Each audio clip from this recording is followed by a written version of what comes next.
अस्सलाम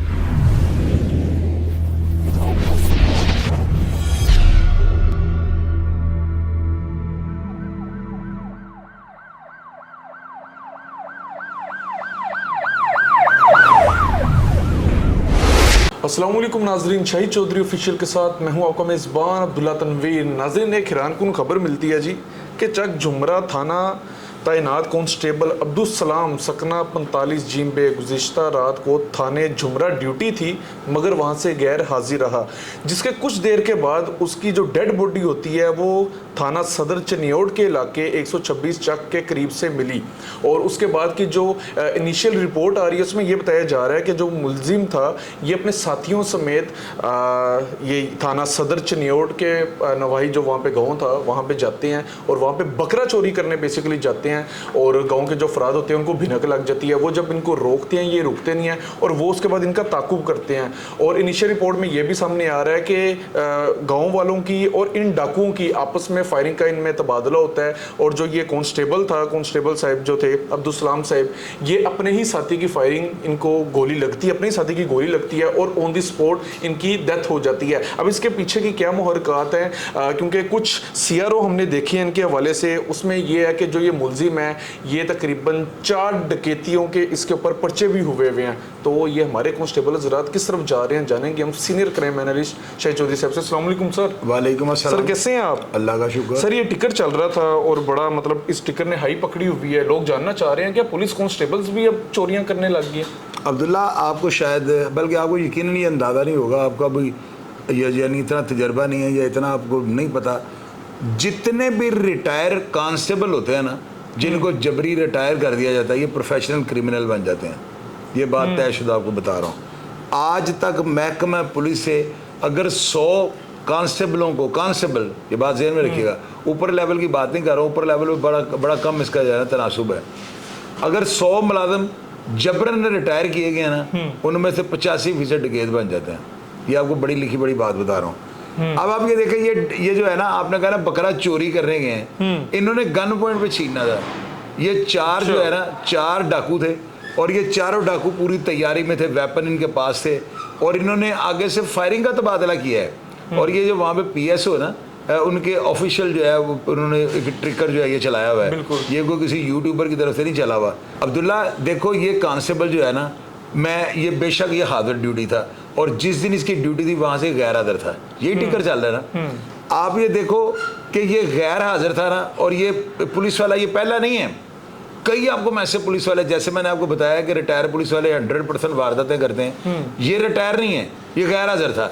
लेकिन कांस्टेबलों में जो है ना ऐसी वारदातों का तनासुब बहुत ज्यादा है। मेरी बात आपने याद रखनी है। मैं आपको जो बात बताऊँ ना, कांस्टेबल भी बड़े इनके चाके फटे होते हैं, इनको सारा पता होता है डकैती कैसे करनी है, किस एरिया में जो है ना। अब देखे उसी थाने में ये तैनात था, गैर हाजिर था, अपने थाने में वारदात कर रहा है, ये टिकर चल रहा है ना। अब बात ये है कि ये भेदी था, इसको पता था ये बीट किसकी है, यहाँ पे कौन सा अफसर है तैनात, यहाँ पे गाड़ी कितनी देर बाद आती है। तो ये वही बात है, घर का भेदी लंकाटा है। ऐसे जो कांस्टेबल है ना इनको, अब इसको उन्होंने मार दिया। मैं कहता हूँ कि अगर इसने जुर्म किया था या ये जुर्म की नीयत से वहां पे गया हुआ तो इसका मर जाना ही बेहतर था। इसकी तस्वीर जो बड़ी मुश्किल से मैंने हासिल की है, ये स्क्रीन पे हम नाज़रीन को दिखा रहे हैं। बिल्कुल अच्छा खासा हट्टा कट्टा ये कांस्टेबल है, किस चक्रों में पड़ गया हुआ। बिल्कुल ऐसी है। ऐसे मुलाजमी जो है ना इनको गिरफ्तार करना चाहिए, इनकी निशानदेही करनी चाहिए। और तकरीबन लाहौर नहीं बल्कि पंजाब के अगर 500 थाना ना, 500 थाने में 10, 15, 20 थाने ऐसे होंगे जिनके कांस्टेबल वारदातें करते हैं। क्या रीजन है सर? इनकी तनख्वाहें कम होती हैं। और तनख्वाहें नहीं, लालच होता है इनके अंदर। आईजी साहब ने इतनी इनको मराद दी हुई हैं, इतनी इनको फैसिलिटियाँ दी हुई हैं, इतनी इनको सहूलतें, इतने इनके अखराजात उठाए हुए हैं, इसके बावजूद बगैरती का उज़र इनके अंदर पाया जाता है। मुलाजिम जो है ना वारदातें करते हैं लेकिन इनका तनासुब जो बहुत कम है। इनकी निशानदेही जो है ना थाने के अफसरान को करनी चाहिए, उनको इनकी नकलो हरकत के ऊपर नज़र रखनी चाहिए, निशानदेही करनी चाहिए। वो काहे का सच है मुझे ये बताएं कि जिसको इतना नहीं पता उसके थाने में कांस्टेबल जो डकैती, लेकिन ऑफ द ड्यूटी तो नहीं एसएचओ को पता होगा, जरी सी बात है। उसके बाद उसकी अपनी पर्सनल यार इनकी रेपुटेशन से पता लग जाता है। अब्दुल्ला एसएचओ थाने की माँ होती है, मुहर्रजा थाने की नानी होती है, इनको नहीं पता होता कौन सा मुलाजिम गुलछड़े उड़ाने वाला है। ये जो शराबें पीते हैं, बाहर डांस देखते हैं, आपने पिछले दिनों देखा नहीं कांस्टेबल डांस देख रहे हैं, कपड़े अपने उतार रहे हैं, नंगे होकर लड़कियों के साथ रक्स कर रहे हैं, इनको शर्म नहीं आती। इन मुलाजमीन की वजह से जो है आईजी साहब जितनी मेहनत कर रहे हैं थानों पे, उस्मान अनवर साहब जितना उन्होंने थानों के लिए काम किया है, इनकी मराद के लिए काम किया है, इनको डूब के मर जाना चाहिए। सर इनको जबरी तौर पे रिटायर्ड क्यों किया जाता है? यार ये बगैरती करते हैं ना, तो फिर इनको फौरी तौर पे जा रहा महकमे से बर्खास्त कर तो दिया। ये क्या बदला लेने की खातिर क्रिमिनल बन जाते हैं? और ये इनके अंदर एक बर्खास्त क्यों होते हैं? सजा के तौर पे होता है ना। और ये उस सजा की पादाश में महकमे को अपना जो है वो समझना शुरू कर देते हैं कि महकमे ने हमारे साथ ज्यादती की है। फिर ये महकमे को टेंशन लगाने के लिए वारदातें शुरू कर देते हैं कि हमारे पास नोट भी आएगा और महकमे को टेंशन लगी रही। ये महकमे को अपना दुश्मन समझना शुरू कर देते हैं। हालांकि ये बगैरत ये नहीं सोचते कि आईजी पंजाब डॉक्टर उस्मान अनवर ने इनके साथ वो कर दिया है जो माँ अपने पुत्र के साथ नहीं करती। इनको शर्म आनी चाहिए, इनको ये सोचना चाहिए कि यार आईजी पंजाब ने हमारे लिए क्या कुछ नहीं किया। हमारी तनख्वाहें इतने बढ़ा दिए हैं, इतने अलाउंस हमें देने शुरू कर दिए हैं, हमारी बीमारी के खर्चा पता नहीं क्या क्या उन्होंने इनके लिए कर दिया। सर अक्सर मेरे कांस्टेबल हज़रात से रब्ता होता है तो वो कहते हैं कि हलाल की रोटी कमाना बड़ा मुश्किल है, तनख्वाह मतलब वो कहते हैं कि उनकी ख्वाहिश है कि बढ़े और यार बड़े फिर आईजी साहब अपनी तनख्वाह भी इनमें बांट दें। तो अल्लाह के बंदे, हुकूमत हमारे पास है क्या? हमारे पल्ले मुझे ये बताओ। पता नहीं किस तरह हम अपना दाल दलिया चला रहे हैं। और ये इसका मतलब ये नहीं अगर इनको तनख्वाह नहीं बढ़ाते तो वारदातें शुरू कर दें। नहीं, ये तो गलत है। ये गलत है यार, कानून सबके लिए बराबर है। अगर ये वारदात अब मारा गया ना, मारा गया, मेरी बात और इनके ऑफिशियल पेज पे चल रहा है, हम नहीं ये बात कर रहे, तो मारा गया तो ये क्या शहीद होगा? मुझे आप ये बताओ, मारा गया बस खत्म हो गई बात। बिल्कुल ऐसी है। इसको हम शहीद क्यों नहीं कह रहे?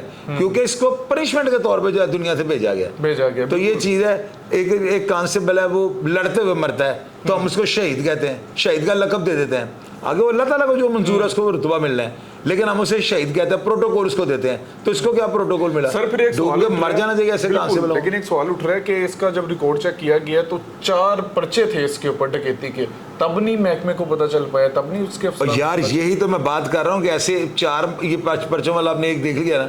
मैं जो आपको बता रहा हूँ कि थानों में चेक किया जाए तो कई मुलाजम आपको ऐसे मिलेंगे जिन पे 8-8 10-10 पर्चे हैं, फिर इसके बावजूद ड्यूटी कर रहे हैं। वो क्या, इनकी सर्विस बुक का रिकॉर्ड जो अफसरान बाला तक नहीं पहुंचता। इनकी सर्विस बुक जो है ना उसके अंदर सारा कुछ लिखा होता है। वो सर्विस बुक का रिकॉर्ड ही अपना बस रफू चक्कर रखते हैं, अफसरान तक पहुंचने नहीं देते। मुतलका एसपी तक नहीं जाता, डिवीजन का जो एसपी है, डीएसपी जो सर्कल का है उस तक नहीं पहुंचता, जिसकी वजह से ये बचे रहते हैं। और इसको दबाने के ये पैसे देते हैं। वो जो इनकी वो जो होती है ब्रांच जहाँ से इनकी सारी वो जो निकलती है सर्विस बुक का रिकॉर्ड, वहाँ पे दबाए रखते हैं। और जब तक ये अफसरान को पता नहीं लगेगा कैसे इनके खिलाफ एक्शन होगा। मैं आपको ऐसे ऐसे पुलिस अफसर बता सकता हूँ जिन पे 40-40 पर्चे हैं, फिर वो ड्यूटियाँ कर रहे हैं। वो रिटायर होते हैं, बहाल हो जाते हैं, वो मुअत्तल होते हैं, फिर बहाल हो जाते हैं। उनको शौका तो नोटिस जाता है, वो जवाब रहते हैं, फिर वो यानी कि उनको कोई नहीं पूछता। इसका क्या मतलब है? आवे का हवा बिगड़ा। सर ये चीजें आपको पता है लेकिन अफसरान को नहीं पता। बड़ी और यार सारे अफसरान को पता है, लेकिन उनके सामने कागज नहीं ना जाते जिनके ऊपर उन्होंने सिग्नेचर करके पनिशमेंट प्रूफ नहीं जाने देते। प्रूफ यारी नहीं जाने दोस्ती देते। चल रही है, बस वो चल रहा है, चिल चल रहा है, सारा मामला ऊपर से नीचे तक चल रहा है। ये उन बदउनवान अफसरों के लिए मैं कह रहा हूँ कि जिनके ऊपर मुकदमा आता है फिर वो बहाल हो जाते हैं। यार अगर एक बंदे के ऊपर एक मुकदमा जब तो मुकदमा बरी ना उसको बहाल ही नहीं करना चाहिए। चीज कैसे ठीक हो सकती है? और ये चीज तब ठीक हो सकती है जब आने वाले नए अफसर, नए डीएसपी की टेबल के ऊपर उनके सारे अमले का रिकॉर्ड पढ़ाओ, टेबल के ऊपर पढ़ाओ कि जी यार ताड़े थले काम करने वाले, फिर देखो वो अफसर क्या करते हैं। वो रिकॉर्ड ही नहीं उन तक पहुंचता। एसएचओ इधर से इधर सुन के निकाल देता है, डीएसपी कहता है रिकॉर्ड लाओ। अब ये जुबानी कलामी काम होता है, जब तक उसका रिमाइंडर नहीं जाएगा। आप एक अपने रीडर कहते हैं यार फलाने कांस्टेबल को जुमेरात को मेरे सामने पेश करना।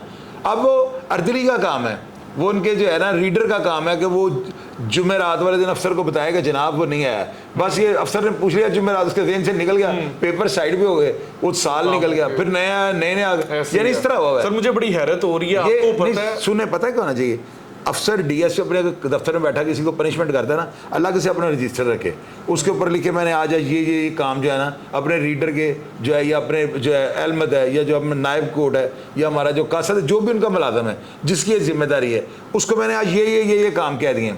फलां डेट को इसका जवाब है, फलां डेट को इसका जवाब, फलां डेट को इसने तलब होना है। अगर वो नहीं तलब होते तो अपने रीडर को सबसे पहले पकड़े, पूरा वो रिकॉर्ड कर लिया, फिर वो रीडर को पकड़े। ये जुबानी कलामी आर्डर होते हैं। वो जुमेरात मोहम्मद सैन साहब इंस्पेक्टर में बुलाना ही, तो मोहम्मद सैन वहाँ पे आकर चाय पानी देता है, वो कहता है यार साहब को बचाई, वो फाइल नीचे रख देते हैं कि अगर साहब पूछ लेगा तो फाइल दिखा देंगे, नहीं पूछेगा तो फाइल नीचे की नीचे। ये अंदर का काम। साहब को कहाँ से याद रहना, साहब के पास और बड़े मसले होते हैं। वो मसले सर्कल का बादशाह है, डिवीजन का बादशाह है, उसको बेचारा वो भूल जाता है। बहरहाल सर बड़ी हैरत हो रही है, बड़ा अफसोस हो रहा है। आपको इन चीज़ों का पता है, आप अपनी तजावीज़ दे रहे हैं, इनको नहीं पता चल पाया। और मुझे पता है तो लोग मेरा प्रोग्राम देखते हैं ना, अब प्रोग्राम 2 मिनट का था, हमने सिर्फ 16 मिनट का कर दिया, लोगों ने ये भी देखना है, उनको पता बातें काम की करेंगे। ये वो चोर रास्ते हैं जो पब्लिक को नहीं पता। अफसरान जो है ना, उनकी गफलत और लापरवाही की वजह से मुलाजम बच जाते हैं। अगर उन्होंने लग से, मैं अब देखो, अब हमारा प्रोग्राम तैयार होता है, मैं लग एक सफ़े के ऊपर लिखता हूँ कि हमने 6 प्रोग्राम तैयार करवाए हैं, रात को जब 5 होता है, छठा मेरे पास रिकॉर्ड होता है, यार ये छठा कहाँ पे है, पूछता हूँ ना इनसे, तो अफसर जो है वो ऑर्डर कर देते हैं, इनके सामने फाइलें आती हैं, साइन करी जा रहे हैं, उठाई जाए वो दूसरा, वो उठाता है तीसरा, वो उठाता है चौथा, वो उठाता है पांचवा। अब उसके ऊपर उन्होंने मतहतों ने लिखा हुआ है कि जुमेरात को इस ASI मोहम्मद हुसैन ने जो है ना साहब के सामने पेश होना है, साहब ने साइन कर दिया कि इसको पेश करवाना है। अब जब जुमेरात आती है ना, तो मुझे साहब को, मेरी बात में गिद्दड़ सिंह है इसके पास, जुबानी याद रहेगा साहब को, वो तो रोज ऑर्डर कर रहे हैं। बस इस चीज़ का जो है ना नेग्लिजेंसी, सुस्त रवि का, और इस जो है इसे यूं कह लो आप, सुस्त रवि मैं तो कहूँगा, या गफलत कह लो आप, इस गफलत और लापरवाही का फायदा जो है ट्रैप्ड मुलाजिम ले जाते हैं। सर मेरा लास्ट क्वेश्चन होगा, इस तरह के जो वाकयात है कैसे रुकेंगे? क्या इन कांस्टेबल हजरात की काउंसलिंग नहीं की जाती? क्या इनको बताया नहीं जाता कि भाई जब आपने महकमे में आना है, अच्छे बुरे हालात को आपने फेस करना होगा, वो करना पड़ेगा, फिर भी ये वारदातें करते हैं इदारे के साथ? अब्दुल्ला, इसका हालिया है, जब एक SHO आगे ज्वाइनिंग लेता है ना किसी थाने के अंदर, तो उसको पूरे थाने का रिकॉर्ड जो है ना मुहर्रर बताता है कि अपडेट है, कोई मिसल गायब नहीं है, कोई FIR का रजिस्टर थाने से गायब नहीं है, हर चीज़ जो है ना पब्लिक के, जो पब्लिक प्रॉपर्टी है ना, ये FIR, लॉग बुक का रिकॉर्ड, ये जितनी भी चीज़ें हैं ना, जिमनी है, इट मीन्स कोई भी चीज़ अगर थाने के अंदर है ना तो वो पब्लिक प्रॉपर्टी है। FIR का रजिस्टर से लेकर तमाम डॉक्यूमेंट्स जो है थाने के अंदर जो है ना कंप्लीट है। मुहर्रर जो है ना जब रजिस्टर आगे करता है और SHO अपनी तैनाती का वो जिसके ऊपर परवाना चढ़ाता है ना कि आज मैंने इस थाने में ज्वाइनिंग ले ली है, उससे पहले हर चीज़ को वो चेक करता है। अगर उसकी तैनाती के बाद कोई रजिस्टर गायब है ना तो जिम्मेदार वो SHO जो तैनात है। इसी तरह किसी डिवीजन या सर्कल के DSP SP को तैनात करते सारी, जब वो तैनाती यानी आगे ज्वाइनिंग की है ना, से अपना चार्ज लिया है, सबसे पहले वो अपने मतहत थानों के पुलिस अफसरान जो है ना, कांस्टेबल हैं, ASI, उनकी सर्विस बुक का रिकॉर्ड मंगवाए और अपने लीडर को कहे कि मुझे ये बताओ इनमें कौन से मुलाजिम है जिनको शोकत नोटिस कितने भी लिए, इनको मुअत्तल कितने दफ़ा किया गया है, इनमें से डिसमिस कितने में, इनमें से कितने जो इनके ऊपर मंशियात के दूसरे जो है मुतहर्रिक क्राइम, हर चीज सर ऑन द रिकॉर्ड आ जाएगी, इनकी सर्विस बुक सबसे पहले चेक करें। बिल्कुल। और जो रिकॉर्ड याफ्ता मुलाजिम है ना, उनके ऊपर गोल दायरा लगाएं, उनको जो है ना कंप्यूटर के अंदर चढ़ा दें कि ये पहले से रिकॉर्ड याफ्ता है, ताकि उनको पता हो कि हम हिट लिस्ट में हैं। अगर अब रिपोर्ट आई तो हम इंशाल्लाह इंडिया के बॉर्डर क्रॉस कराया दिया जाएगा। थ्रेट मिल जाता है ना सर, बिल्कुल, तब जाके जो है ना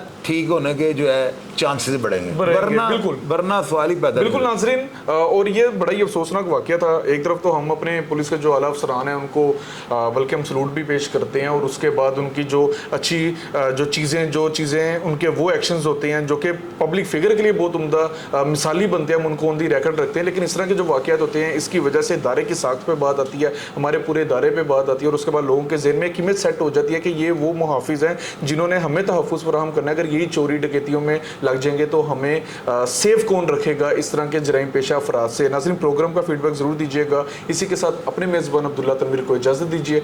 अल्लाह निगहबान।